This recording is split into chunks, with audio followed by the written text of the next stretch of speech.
बाड़मेर जिला मुख्यालय पर आज डोडे है, उनको डोडा पोस्ट है वापस शुरू करने को लेकर, खोलने को लेकर सरकार से मांग की जा रही है। और बड़ी संख्या में डोडा पोस्ट के जो बंदानी है वो यहाँ पर महावीर पार्क में इकट्ठा हुए और अभी जिला कलेक्टर से भी मिलेंगे। तो हमारे साथ और बहुत सारे लोग हैं, कई जागरूक लोग भी जुड़े हुए हैं। तो इनकी क्या मुख्य मांग क्या है, आज क्यों इकट्ठे हुए साहब? इनकी जो मुख्य मांग यही है कि सरकार ने 2016 के अंदर जो डोडा पोस्ट के ठेके बंद कर दिए थे उनको वापस खोल दे। और ये जो बुजुर्ग है, हमारे जो माइतर है, ये ना, ये आप इनकी उम्र देख लीजिए सर, कोई 80, 85, 90, इनको देखते हुए, इनके जीवन को देखते हुए, इनके शरीर को देखते हुए, इनके शरीर में जो डोडा पोस्ट की तलब है, ज़रूरत है, इसको देखते हुए सरकार उन ठेकों को पुनः प्रारंभ कर दे, यही इनकी मांग है। और इनकी मांग बिल्कुल उचित भी है, क्योंकि साहब मैं आपको ये बताना चाहता हूँ कि 2016 के अंदर जब सरकार ने ठेके बंद किए थे उस समय सरकार को कोई वैकल्पिक व्यवस्था करनी थी।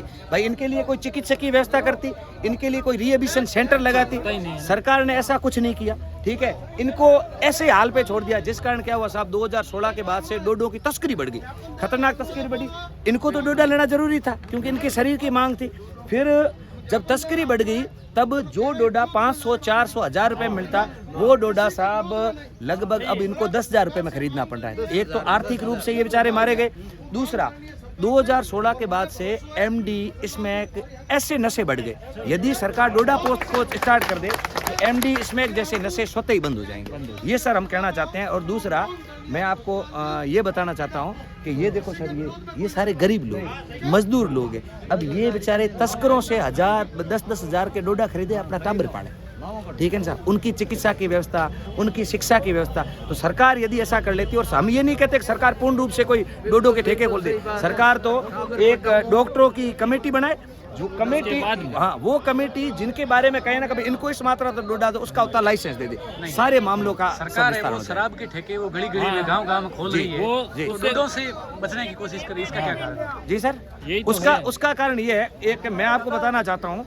कि आबकारी जो जीएसटी की नीति है, जीएसटी की नीति के अंदर सरकार ने जीएसटी के अंदर एक तो पेट्रोलियम उत्पाद और एक जो आबकारी लिकर है वो जीएसटी में शामिल नहीं है, अर्थात उनके ऊपर जो जीएसटी मिलता है ना वो मिलता है राज्य सरकार को।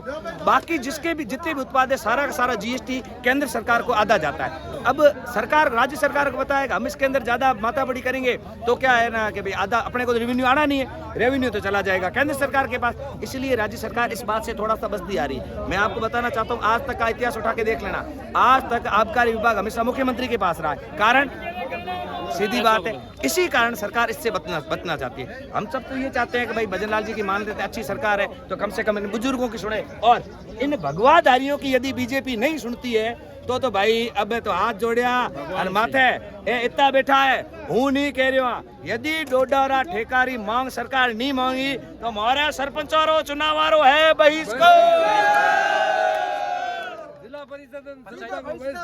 पंचायती राज चुनावों में बिल्कुल वोट नहीं दिया, टीवी को नहीं दिया, हम अपना मत नहीं देंगे, ये हमारा अधिकार है, ठीक है।